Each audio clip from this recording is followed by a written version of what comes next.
우리는 그렇게 뜨거운 분위기 속에 침대로 이동했습니다. 방이 워낙 작아서 몇 걸음 옮기니 바로 침대였죠. 그녀가 제 옷깃을 잡아 끌며 자연스럽게 몸을 기대오자 저는 그녀의 어깨와 허리를 감싸 안았어요. 고등학교 때의 수줍은 학생이 아니라 성인 남성으로서 그녀에게 다가가고 있다는 사실이 이상하게 묘한 쾌감을 주더군요. 키스는 점점 깊어졌고 서로의 호흡이 가빠지기 시작했습니다. 그녀의 살결은 생각보다 부드러웠고 얇은 옷 사이로 전해지는 체온이 뜨겁게 느껴졌죠. 어느 순간 그녀가 저를 바라보며 살짝 웃더니 손끝으로 제 뺨을 쓰다듬는 거예요. 이제 정말 남자가 됐구나라는 듯한 어떤 흐릿한 중얼거림도 들렸습니다. 저는 순간 더 격렬하게 그녀를 끌어안았습니다. 그녀는 더욱 몸을 떨고 작은 소리를 내었어요. 저 역시 가슴이 터질 듯한 감정에 휩싸여 그녀에게서 풍기는 은은한 향과 땀내, 그리고 미세한 떨림을 한껏 느꼈습니다. 그렇게 한참을 격정적으로 서로를 끌어안고 숨막히는 시간을 보내는 동안 그녀가 제 이름을 부르며 미세하게 떨리는 음성으로 좋아라고 흘리는 순간 저는 더 이상 정신을 놓아버릴 것 같은 강렬함을 느꼈습니다. 마치 세상엔 우리 둘만 존재하는 것처럼 온갖 감각이 극도로 예민해졌죠. 안녕하세요. 오늘의 사연입니다. 고등학교 2학년 때 일이에요. 지금 와서 돌이켜보면 참 많은 사건이 있었는데 그 중에서도 잊을 수 없는 건 바로 그의 새로 부임한 영어 선생님, 박수정 선생님 때문이었죠. 그녀가 학교에 처음 들어온 날 호기심 가득한 눈빛의 학생들이 복도에 잔뜩 모여 있었어요. 어느 교시에 배정될 선생님인지 몰라도 웬만한 아이돌 스타만큼 주목을 받는 게 느껴졌거든요. 저 역시 2학년이었고 새 학기라 긴장 반 설렘 반으로 지내고 있던 터라 한번 스쳐 지나가는 모습이 얼마나 인상적이었는지 지금도 생생하게 떠올라요. 키는 160cm 초중반쯤에 이목구비가 또렷해서 정확히 말하자면 눈이 정말 컸어요. 남자애들이 저 정도면 진짜 연예인으로 데뷔해도 되겠다라고 술렁일 정도였죠. 그날 처음 담임 선생님께서 영어 수업은 박수정 선생님이 들어오실 거야. 아직 대학을 갓 졸업하신 신임 선생님이니 다들 예의 바르게 대하도록 이렇게 말씀하시는데 애들이 다들 동시에 미묘한 기대감에 눈을 반짝거리던 모습이 잊히지 않아요. 고등학생이긴 해도 특히 남자애들 사이에서는 호르몬이 폭발하는 시기잖아요. 게다가 나이 차도 딱 5살 정도밖에 안 난다고 하니 다들 이게 말이 돼? 하고 놀라워했던 것 같아요. 수업 첫날 박수정 선생님은 교단 앞에 서서 자신을 소개했어요. 교사로서의 첫 부임이라 많이 긴장하셨는지 얘들아 같이 영어 즐겁게 공부해보자라며 힘주어 말했지만 목소리가 조금 떨리는 느낌이었어요. 그런데 그 떨림조차 신선하고 귀엽게 보일 정도였으니까요. 어느 정도였냐면 몇몇 남자애들은 그녀가 교복을 입어도 누가 봐도 고등학생이라고 믿을 것 같다는 농담을 할 정도였어요. 실제로 외모도 나이가 굉장히 어려 보였고 말투나 행동도 풋풋해서 함께 교실에 앉아 있어도 다를 게 없어 보일 정도였으니까요. 문제는 아니 어찌 보면 당연한 현상이었지만 남자애들이 너무 열정적으로 선생님을 따라다니기 시작했다는 거예요. 쉬는 시간이면 교무실 가는 길을 미리 파악해 두었다가 교복 자락 휘날리며 같이 가보겠다고 우르르 몰려가고 영어 질문이랍시고 선생님 이 문장 구조가요 하면서 별것도 아닌 문법 문제를 가져가곤 했죠. 눈에 너무 티가 나서 다른 과목 선생님들이 얘들아 공부할 땐 좀 진지하게 하고 선생님 괴롭히지 말고 하고 웃으면서 한마디씩 하셨을 정도였으니까요. 그러던 어느 날 학교 앞에서 커다란 차량이 쓱 들어오더니 키가 훤칠한 남성이 박수정 선생님을 태우고 가는 모습이 보였어요. 수업이 끝난 어느 늦은 오후였는데 차창을 내린 그 남자의 얼굴이 잘 보이진 않았지만 옆에 서 있던 애들이 헐 완전 모델이네라며 한마디씩 할 정도로 인상이 좋았죠. 키가 180cm는 좋게 넘어 보였고 차도 고급 외제차 느낌이 났어요. 그 모습을 본 남자 학생들은 거의 벽이 느껴졌던 것 같아요. 아, 저게 진정한 백마탄 왕자라는 건가 하면서 농담 반 절망 반으로 충격을 받은 거죠. 반대로 여자애들은 살짝 통쾌해하는 분위기가 있기도 했는데 워낙 남자애들이 전부 박수정 선생님에게 시선이 쏠려서 은근 질투를 느끼고 있었거든요. 그리고 그 뒤로는 그 남성이 자주 학교 앞으로 와서 선생님을 데려가곤 했어요. 주말에는 같이 데이트도 다니고 어쩌다 학교 선생님들 회식 자리에도 픽업을 와준다는 소문이 돌았죠. 누군가 알아보니 꽤 집안이 넉넉하고 사회적으로도 성공한 말 그대로 엘리트 코스를 밟은 분이라는 말이 들렸어요. 학생들 사이에서는 결혼할 사람인가 보다 저 정도면 진짜 잘 어울린다 등등 온갖 추측이 난무했죠. 결국 박수정 선생님은 딱 1년 우리와 함께 있던 2학년 때만 학교에 계시다가 그만두셨어요. 그때 학교가 또 발칵 뒤집혔어요. 무슨 일이야? 계약직이라 그런가?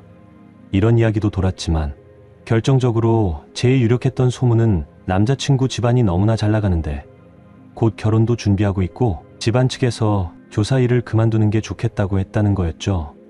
어릴 때라 정확한 내막은 모르지만 그쪽 집안에서 바쁘고 정신없는 고등학교 교사보다는 다른 활동을 하거나 가정에 충실하는 걸 원한다는 이야기가 오갔다고 들었어요.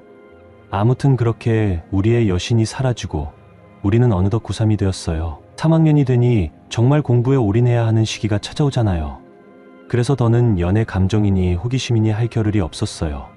주변 분위기 자체가 완전히 바뀌었죠. 특히나 우리 학교가 지역에서 유명한 명문고라 그런지 다들 목표 대학을 정해두고 열심히 달려갔어요. 고등학생 특유의 순수함이라 해야 하나 우르르 몰려다니며 서로 도와가며 공부도 하고 때로는 지치면 매점에서 핫바 하나 물고 이번에 수능 잘 보면 자유다 하면서 꿈을 키웠죠. 저도 정말 열심히 했고 다행히도 서울에 있는 꽤 괜찮은 대학에 입학할 수 있었어요. 이제 막 대학 새내기가 되어 상경해보니 그곳의 분위기는 고등학교 때와는 완전히 달랐습니다. 우선 자유롭다는 말이 딱 맞았어요. 옷차림부터 달랐고 수업 역시 내가 들을 수업은 내가 정한다라는 문화가 신선했죠. 공부를 열심히 하고 싶은 사람도 있고 동아리에 올인하는 사람도 있고 놀러 다니는 일에 진심을 다하는 사람도 있었어요. 저 역시 고등학교 때보다는 훨씬 여유로운 시간을 누릴 수 있었으니 홍대나 이태원, 강남 등 젊은이들로 북적이는 곳에 친구들과 가끔 놀러 가기도 했어요. 그때마다 내가 이렇게까지 늦게까지 놀아도 괜찮나 싶기도 했는데 막상 또 익숙해지면 즐거운 부분이 많더라고요. 다만 신입생이니까 주머니 사정이 넉넉하지 않았고 평일에는 아르바이트도 했기 때문에 자주 놀러 가는 건 힘들었죠. 지금 생각해보면 그 고등학교 2학년 때 경험들이 참 재밌고 소중했어요. 교실 복도 끝에서 반짝이던 박수정 선생님의 젊은 에너지, 남자애들의 호기심 가득한 장난, 그 모든 게 어우러져서 우리 학교에선 좀처럼 보기 힘들었던 열광의 1년이었으니까요. 선생님이 그만두고 떠난 후 한동안 학교 분위기가 적막해졌던 것도 사실이에요. 그만큼 강렬한 인상을 남긴 분이었어요. 그 백마탄 왕자와의 결혼이 어찌 되었는지는 사실 저도 잘 모르겠지만 어쨌든 그분 덕분인지 선생님이 1년 만에 갑작스레 학교를 떠난 건 분명했죠. 3학년 때는 그런 일도 잠시 잊고 수험생 모드로 바쁘게 지냈어요. 그리고 고3 생활이 끝나고 다들 원하는 길을 찾아 서울로 혹은 지방으로 흩어져 새로운 시작을 했어요. 대학교에 들어가니 정말 말 그대로 새로운 세계가 펼쳐졌어요. 특히 저는 고등학교 3학년 때까지 오로지 공부에만 전념하느라 자유롭게 논다는 게 뭔지 제대로 경험해 본 적이 없었거든요. 그래서 입학식 때부터 소위 동기들과의 첫 술자리, NT, 새내기, 환영회, 그리고 각종과 모임이 줄줄이 이어지는 풍경에 완전히 휩쓸려 버렸죠. 고등학생 때는 나도 저렇게 막 늦게까지 놀고 싶다라는 생각을 슬쩍 해본 적은 있었지만 실제로 밤늦도록 술자리에 앉아있게 될 줄은 몰랐으니까요. 그렇게 정신없이 한 학기가 시작되니 주변에 연애하는 친구들이 하나둘씩 생겨나는 게 보이더라고요. 저는 사실 고등학생 때 정식으로 연애를 해본 적이 없었어요. 학창시절에 호감이 가는 친구가 있어도 곧바로 수능이 다가오고 매일 보충 수업에 야간 자율학습까지 하다 보니 마음의 여유가 없었죠. 그래서 대학만 가면 한번 연애도 해보고 친구들이랑 한밤중까지 놀러 다니면서도 더는 죄책감 없이 즐겨봐야지 라고 생각했던 것 같아요. 막상 대학 생활을 시작하니 기대만큼이나 부담도 생기더라고요. 우선 자유로운 분위기에 적응을 해야 했어요. 고등학교에서는 모두가 비슷한 생활 패턴으로 굴러가는데 대학교에서는 수업도 내가 원하는 시간대를 골라 듣고 동아리나 취미 활동도 각양각색이니 사람마다 라이프 스타일이 다 달랐죠. 저는과 특성상 팀 프로젝트나 토론 수업이 많아서 새로운 사람들을 굉장히 많이 만났어요. 술자리가 잦았던 1학기 초반, 자연스럽게 동기 중 한 명과 눈이 마주쳤어요. 그녀는 다른 과에서 온 친구가 소개해준 여자 동기였는데 제 또래보다 1살 많았어요. 재수를 해서 들어왔다고 하더라고요. 나이로 치면 저보다 누나였지만 학번은 같으니 동기라는 이유로 편하게 지냈어요. 처음에는 그냥 말 잘 통하네 성격이 밝고 유머 감각도 괜찮네 정도였고 둘이 자주 만나거나 연락하진 않았어요. 그런데 과제를 함께 준비하다가 밤늦게까지 학교 앞 카페에 머물게 되고 자연스레 서로 이런저런 이야기를 많이 나누게 되면서 조금씩 상대방을 다르게 보기 시작했죠. 그러다 어느 날 주변에서 너네 둘 서로 마음 있지 않아? 라는 분위기를 은근히 만들었고 저도 사실 괜찮은 것 같아라고 느끼는 순간이 왔어요. 그녀와 둘이 따로 만나 밥을 먹게 되었는데 잘 먹고 난 뒤 길을 걸어가면서 제가 무작정 고백 아닌 고백을 해버렸어요. 나 사실 요즘 내가 자꾸 생각나. 혹시 우리 사귈래? 하는 식으로 지금 생각하면 조금 어설프고 급작스러운 방식이었죠. 그런데 그녀도 처음에는 당황한 기색이었지만 이내 사실 나도 비슷하게 생각하긴 했는데 하며 수줍게 웃었어요. 그렇게 저희 첫 연애가 시작되었죠. 대학 1학년 개강하고 몇 달 지나지 않아 빠르게 이루어진 연애라 주변 친구들은 와 벌써? 라며 놀라워했어요. 사실 저 또한 연애 경험이 전무한데 괜찮을까? 라는 걱정이 살짝 있었지만 젊음의 패기랄까 그냥 되는 대로 부딪혀 보자는 생각으로 만남을 이어갔어요. 연애를 시작하고 보니 막상 신경 쓸 게 많다는 걸 깨달았어요. 우선 서로에게 어울리는 데이트 장소를 찾아야 했는데 저는 경제적으로 꽤 빠듯했어요. 대학에 들어오면서 자취까지는 아니지만 통학 시간이 길어 자주 학교 근처에서 늦게까지 있다 보니 용돈이 빠르게 소진되곤 했어요. 그래서 주중에는 편의점 알바를 하게 되었고 주말에는 가끔 행사 아르바이트도 뛰었죠. 그러다 보니 매번 근사한 레스토랑이나 카페를 갈 형편은 아니었어요. 남들처럼 멋진 분위기의 레스토랑 예약도 해주고 싶었고 기념일마다 예쁜 선물도 사주고 싶었는데 현실은 지갑을 열기가 겁나는 수준이었죠. 그녀도 같은 새내기였으니 사정은 비슷했지만 여유가 조금은 더 있었어요. 부모님이 용돈을 좀 넉넉히 주시는 편이었거든요. 그럼에도 불구하고 그녀는 나 오늘은 햄버거만 먹어도 괜찮아라며 배려해주기도 했고 우리 그냥 산책하면서 커피 한 잔 사 마시자라고 제안하기도 했어요. 덕분에 처음엔 크게 부담을 느끼진 않았어요. 다만 혼자서 남자가 데이트 비용을 다 내야 하는 게 맞는 거 아닌가 하는 쓸데없는 고민을 하기도 했죠. 당시에 주변에선 예의, 요즘은 더치페이가 대세야라고 말해주는 친구들도 있었고 그래도 남자가 어느 정도는 책임감 보여야 한다라는 의견도 있어서 혼란스러웠어요. 그리고 제가 평생 잊지 못할 순간이 왔죠. 연애를 시작한 지 한 달 남짓 됐을 때였는데 서로 분위기가 무르익었다고 느꼈나 봐요. 그녀가 오늘은 좀 늦게까지 같이 있고 싶다라는 말에 저도 아무렇지 않은 척 그래 나도 그러고 싶었어라고 했어요. 사실 속으론 심장이 엄청 뛰었죠. 그날 술도 살짝 마시고 손을 잡고 밤거리를 걷다가 대학가 주변에 깨끗해 보이는 모텔 간판이 보여서 서로 눈이 마주쳤어요. 부끄러운 마음에 아무 말도 못하다가 결국 들어가 볼까? 라는 말이 툭 튀어나왔는데 사실 둘 다 정말 아무것도 모르는 초보였어요. 처음 방에 들어갔을 때 긴장감이 엄청났어요. TV를 켜보니 무심코 틀어둔 채 대화만 하는데도 묘하게 분위기가 어색하더라고요. 어느 정도 시간이 지나고 나서야 자연스럽게 스킨십을 시작했는데 뭘 어떻게 해야 할지 전혀 감이 잡히지 않았어요. 게다가 둘 다 첫 경험이라 어디서부터 시작해야 할지도 어떤 자세가 맞는지도 정말 이론만으로는 불가능하다는 걸 실감했죠. 그러다 보니 제일 난감했던 건 제가 입구를 도무지 찾지 못했다는 거예요. 그녀도 너무 긴장해서 몸이 굳어버린 상태였고 저 역시 흥분은 됐지만 당황스러워서 땀만 잔뜩 났죠. 한동안 서로 이상해. 잘 안 들어가 좀만 더 내려? 아니, 거기가 아닌 것 같은데 이런 식으로 실랑이를 벌였어요. 겨우 위치를 찾았는데 문제는 제가 너무 흥분한 탓에 1분도 채 안 돼서 폭발해버렸다는 겁니다. 순간적인 민망함은 말로 할 수 없었어요. 그녀도 아야 하면서 놀랐고 피가 조금 비쳤으니 더욱 겁을 먹었죠. 저 역시 이거 나 뭐 잘못된 거 아니야? 나 문제 있는 거 아니야? 하고 자책했어요. 그날 밤은 그렇게 어설프고 뒤죽박죽으로 끝나버렸어요. 하지만 한 번 겪고 나니 서로 좀 더 솔직해졌어요. 부끄러워도 우리가 잘 몰라서 그런 거니 다음에는 조금 더 조심해보자라든지 평소에 공부 좀 해보자라는 이야기를 하면서 차차 개선책을 찾았어요. 그래서 그 뒤로는 주말에 제가 알바를 쉬는 날이면 그녀 자취방에 가서 밥을 같이 해 먹고 컴퓨터로 일본 영화를 몰래 보면서 이런저런 정보를 익히곤 했어요. 뭐 자료가 많지는 않았지만 그때는 인터넷도 어느 정도 도움이 됐고 대충은 감을 잡게 되더라고요. 아, 이런 단계가 있구나. 이럴 때 이렇게 해야 덜 아프구나. 같은 기초적인 걸 깨달았다고나 할까요? 다음에 시도했을 땐 확실히 전보다 부드럽게 진행됐어요. 물론 여전히 서툴고 어색했지만 최소한 서로에게 겁을 주거나 다치게 하는 일은 없었죠. 그녀도 나름 만족스럽다고 했고 저도 스스로 나도 할 수 있구나 하고 안도했어요. 그때 처음으로 연애와 성이라는 게 단순히 본능만의 문제는 아니라 서로의 감정을 잘 확인하고 대화와 배려가 함께해야 한다는 사실을 조금씩 이해하게 되었죠.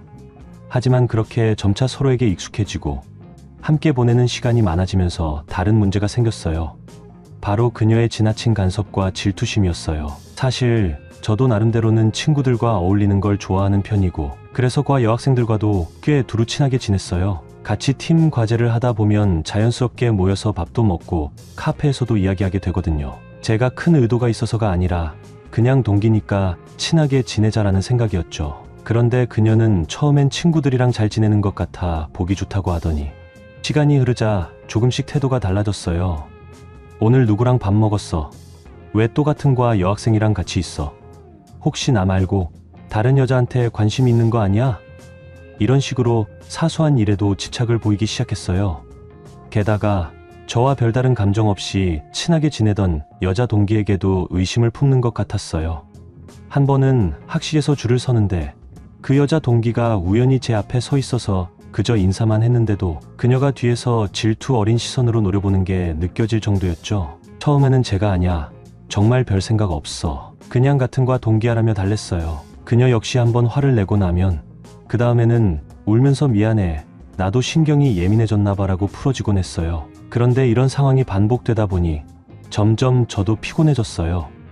매번 그녀와 얽힌 주변인들에게 미안해, 괜히 불편하게 했지 라는 말을 해야 하고 모임이 있을 때도 괜히 눈치가 보였죠. 결정적인 사건은 어느 날 제가 과 친구들과 단체로 술자리에 갔던 날이었어요. 사실 저희는 남녀 학생이 고루 섞인 스터디 모임에서 함께 과제를 끝낸 뒤 한잔하러 간 거였는데 그녀는 그 사실을 알면서도 내가 가서 봐야겠다며 갑자기 술자리에 들이닥쳤어요. 저는 당황했지만 다들 반겨줄 거야 라고 생각하며 그녀를 자기소개시켜주고 자리에 함께 앉았죠. 그런데 한참 술이 돌아가고 대화가 오가는 중에 제가 우연히 옆자리 여자 동기와 수업 자료 얘기를 나누게 됐어요. 사실 무거운 주제도 아니고 단지 다음 프로젝트 때는 이렇게 해보자라는 정도였는데 그녀는 바로 못마땅한 표정을 짓더니 사람들 앞에서 저를 거의 훈계하듯 말하기 시작했어요. 너 왜 또 여자랑만 그렇게 붙어 다니냐? 지금 나같이 있는데 배려가 전혀 없네 등등. 상황을 지켜보던 친구들이 다 당황해서 말리는 분위기가 됐어요. 결국 제 감정도 한순간에 폭발했어요. 대체 왜 이러는 거야? 이렇게까지 해야 해? 내가 뭘 그렇게 잘못했는데? 하고 목소리를 높여버렸죠. 술자리는 완전히 얼어붙고 그녀와 저는 밖으로 나와 언성을 높이다가 화해를 하기에는 이미 돌이킬 수 없을 정도로 감정이 격해졌어요. 그렇게 말다툼 끝에 더는 못 해먹겠다, 우리 그만하자라는 말이 나와버렸고 그날로 관계가 끝나버렸어요. 그날 이후 저는 한동안 멍하니 지냈어요. 겨우 반년 남짓 사귄 관계였는데 첫 연애였다는 점에서 더 큰 상처가 남았어요. 성격 차이도 있었지만 결국은 서로를 존중해주지 못했고 대화로 풀지 못했다는 사실이 아팠죠. 제가 연애 초반에 느꼈던 설렘과 기쁨, 그리고 모텔에서 서툴게 몸을 섞었던 그 아슬아슬하고 어리숙했던 추억도 이별 앞에서는 너무나 쉽게 무너져 내리는 것만 같았어요. 그래서 대학 2학년으로 올라가는 동안 저는 거의 연애를 하지 않았어요. 사실 주변에서 소개팅을 주선해주려는 친구도 있었고 동아리나 과 행사에서 새로운 사람을 만날 기회도 있었지만 전혀 마음이 내키지 않았어요. 첫 연애가 너무 지치고 힘들게 끝났기 때문에 다시 그 비슷한 상황을 반복하고 싶지 않았거든요. 물론 지금 돌아보면 성급하게 시작했던 것도 있고 서로 대화가 부족했던 것도 커다란 문제였구나 싶어요. 그렇지만 그땐 그것조차 명확히 정리되지 않은 상태였어요. 가끔 그녀 소식을 물어보는 친구들도 있었지만 딱히 알고 싶지 않았어요. 첫사랑이라고 하기엔 결말이 좀 씁쓸했고 서로 다쳐버린 기억이 더 많았거든요. 다만 그 첫 관계에서 배운 것들도 분명히 있었어요. 상대를 배려하는 법, 대화가 얼마나 중요한지, 그리고 질투나 집착이 어느 정도 선을 넘어가면 얼마나 서로를 힘들게 만드는지 등을 체감했으니까요. 그렇게 저는 1학년을 마무리하고 2학년이 되면서 조금 더 제 자신에게 집중하기 시작했어요. 알바도 바짝 열심히 하며 용돈 걱정을 덜 하려고 노력했고 전공 공부도 본격적으로 챙기면서 다음 진로를 고민했죠. 연애에 대한 환상은 조금 깨졌지만 그게 또 인생의 한 과정이라는 걸 뒤늦게 깨닫게 되었어요. 지금 와서야 그 모든 순간이 나쁘지만은 않았다고 생각해요. 두근거림, 설렘, 어색함, 울고 웃고 싸우고 분노했던 감정들이 결국은 조금 더 성숙한 저를 만들었다고 믿으니까요. 대학교 2학년 하반기, 제 생활 패턴은 정말 바쁘게 돌아가고 있었습니다. 낮에는 전공 수업과 여러 대학 활동을 소화해야 했고 저녁이 되면 곧바로 아르바이트를 하러 달려가야 했으니까요. 사실 2학년이 되면서부터는 더 이상 연애라는 단어를 입에 올리기도 싫을 정도였어요. 1학년 때 첫 연애가 너무 힘들고 지치게 끝나버렸거든요. 헤어진 뒤에는 마음 정리를 위해 일부러 더 공부와 알바에만 매달렸습니다. 지금은 연애할 때가 아니야. 나 자신을 더 발전시키는 데 집중하자라고 스스로 다짐했죠. 그렇게 알차게 지내고 있는데 어느 날 갑자기 제가 다니던 알바처가 사정이 생겨서 문을 닫게 되었어요. 편의점 알바였는데 점주가 갑자기 가게를 넘기게 되었다며 미안하다. 너도 다른 데 일자리를 알아봐야겠다라고 하더군요. 물론 조금은 예상할 수 있었던 상황이긴 해요. 몇 달 전부터 매출이 많이 떨어져서 점주가 고민하고 있다는 얘기가 돌았거든요. 그래도 갑작스레 일자리를 잃으니 당장 매달 벌어야 할 생활비가 걱정되었습니다. 그래서 다시 취업 사이트를 뒤지고 지인들에게도 수소문하던 중 대학 친구 한 명이 내가 지금 영어학원에서 알바 중인데 다리를 다쳐서 출근을 못하게 됐다. 너 대신 좀 해볼래? 라고 제안해 왔어요. 이 친구는 주말에 여자친구와 등산을 갔다가 헛디뎌 미끄러지는 바람에 다리 골절을 당했다고 했습니다. 깁스를 해놓고도 통원 치료를 받아야 해서 한동안 아예 다니기가 힘들어진 거죠. 처음에는 저도 영어학원, 내가 거기서 뭘 할 수 있을까 하고 망설였어요. 저는 영어를 그럭저럭 하는 편이긴 했지만 그렇다고 해서 원어민 회화를 능숙하게 한다거나 전문 지식이 많은 건 아니었으니까요. 그런데 친구가 말하기를 강의를 대신하라는 게 아니라 그냥 출석 체크와 간단한 학생 관리, 자료 준비 같은 것만 하면 된다. 강사 일이 아니라 조교 느낌이다라고 했어요. 또 업무 강도도 세지 않고 시급도 나쁘지 않다고 부추기더군요. 게다가 저를 적극 추천해준다고 하니 시험 삼아 한번 해볼까 싶었어요. 친구가 병원 침대에 누워있는 상태에서 저에게 학원 원장님 연락처를 넘겨주었습니다. 통화 후 면접 날짜를 잡았고 저는 면접에서 그동안의 알바 경험을 솔직히 얘기했어요. 원장님은 영어 성적이나 실력도 중요하지만 성실히 학생들 관리만 해주면 된다. 어차피 강의는 전담 강사가 있으니까라고 하더라고요. 덕분에 의외로 쉽게 합격 통보를 받았고 그 주부터 바로 일을 시작하게 되었습니다. 첫날 학원에 도착했을 때는 모든 것이 낯설었어요. 학원은 3층짜리 상가 건물의 2층과 3층을 통째로 쓰고 있었는데 복도를 따라 교실이 여럿 있었고 벽에는 각종 영어 관련 포스터와 토익 토플 대비반 모집, 중고등 내신 대비반 시간표 같은 알림글이 나붙어 있었습니다. 친구가 말해준 업무 리스트를 다시 한번 점검했어요. 수업 시작 전 가장 먼저 들어가 출석부를 꺼내서 제때 온 학생을 체크한다. 5분 이상 지각하는 학생이 있으면 학원에서 보조로 마련해둔 전화기로 연락해서 지금 어디니? 얼마나 늦을 것 같니? 하고 확인한다. 각 교실로 들어가는 학생들의 휴대폰 제출 여부를 확인하고 무단으로 안 내는 학생을 붙잡아서 내도록 독려한다. 수업 중 조는 학생이 있으면 조심스럽게 깨우거나 집중을 흐트러뜨리지 않게 적절히 안내한다. 수업 분위기가 너무 시끄러워지면 조용히 하라고 재촉한다. 수업 뒤에는 간단한 업무 일지를 작성해 보고한다. 가끔씩 테스트를 출제하거나 시험 감독을 할 수도 있다. 강사가 하는 지식 전달이나 직접적인 가르침보다는 정말 관리자 혹은 조교 느낌에 가까운 일이었어요. 아, 이 정도라면 나도 해낼 수 있겠다라는 안도감이 들었습니다. 일이 그렇게 어렵진 않지만 꼼꼼함과 성실함이 필요한 포지션인 것 같았죠. 그렇게 근무 첫 주부터 정신없이 적응을 하고 있었는데 어느 날 제가 새로 투입된 반이 생겼습니다. 중학생과 고등학생들이 섞여 있는 집중 문법 특강이라는 반이었어요. 일주일에 2회 저녁 시간대에 열리는 반으로 강의 시간이 길고 진도가 빡빡하다는 게 특징이었죠. 원장님이 이 반은 선생님이 조금 엄격하기 때문에 학생들의 출석이나 태도를 잘 살펴야 한다고 당부했습니다. 저는 네, 알겠습니다라고 대답하고 해당 반 수업이 있는 날 바로 교실로 갔어요. 늘 하던 대로 제일 먼저 출석부를 들고 자리 하나를 잡고 앉았죠. 학생들은 하나둘씩 들어와서 자리를 잡고 저는 휴대폰 제출함에 핸드폰 넣어주세요라고 유도하고 늦게 오는 학생들도 체크했습니다. 그러다가 문득 뒷문으로 강사가 들어오는 기척이 들려서 돌아보았는데 순간적으로 어디서 많이 본 사람인데 라는 느낌이 들었어요. 처음에는 솔직히 잘 못 알아봤습니다. 머리는 조금 단정하게 묶었고 화장도 고등학교 시절 본 것보다 훨씬 진해진 상태였어요. 무뚝뚝하게 얘들아 자리에 빨리 앉아 하는 목소리도 제가 기억하던 그 상냥한 톤이 아니었어요. 하지만 워낙 예쁜 이목구비라 한 번에 눈길이 갔고 뭔가 알듯 말듯 한기시감이 엄습하더군요. 그렇게 한두 시간 수업이 진행되는 동안 저는 교실 뒤편에 앉아 학생들 태도를 살피고 있었습니다. 그런데 강사의 이름이 적힌 수업 기록부를 보니 박수정이라는 이름이 보였어요. 순간 머리를 한 대 맞은 것처럼 설마 그 박수정? 하는 생각이 들었습니다.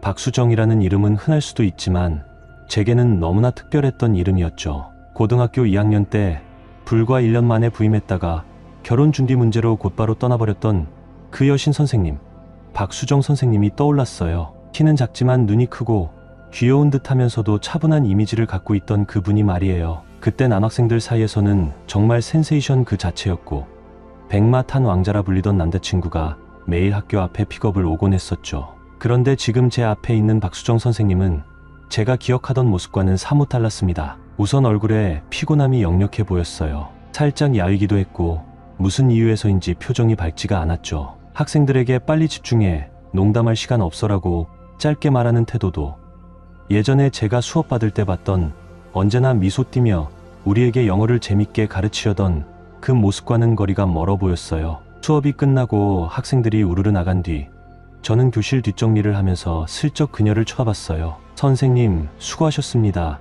정도의 인사를 건네려 했는데 그녀는 제가 거기에 있는 것도 모르는 듯 서둘러 자료를 챙기고 있었습니다.